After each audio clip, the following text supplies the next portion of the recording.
السلام علیکم ورحمۃ اللہ وبرکاتہ۔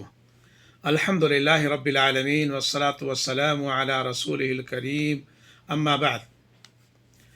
عن عبد اللہ بن عباس رضی اللہ عنہما عن النبی صلی اللہ علیہ وسلم قال: لو ان احدکم اذا اراد ان یأتی اہلہ قال: بسم اللہ اللہم جنبنا الشیطان وجنب الشیطان ما رزقتنا، ثم قدر ان یکون بینہما ولد فی ذلک لم یضرہ الشیطان ابدا، متفق علیہ۔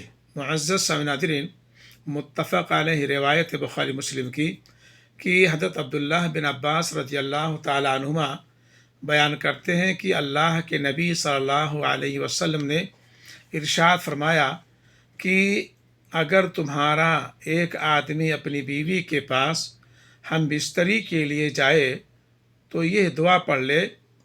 کون سی دعا؟ یہی دعا، بسم اللہ اللہم جنبنا الشیطان وجنب الشیطان ما رزقتنا۔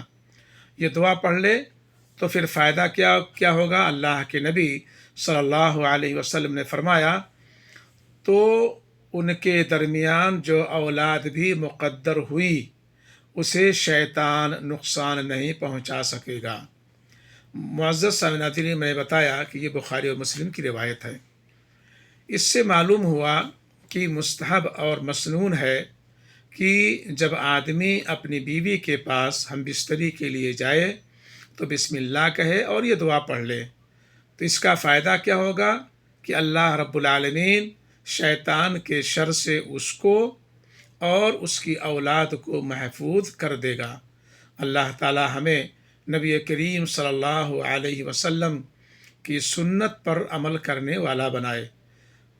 صلی اللہ علی خیر خلقہ وآلہ وصحبہ اجمعین برحمتک یا ارحم الراحمین۔ السلام علیکم ورحمۃ اللہ وبرکاتہ۔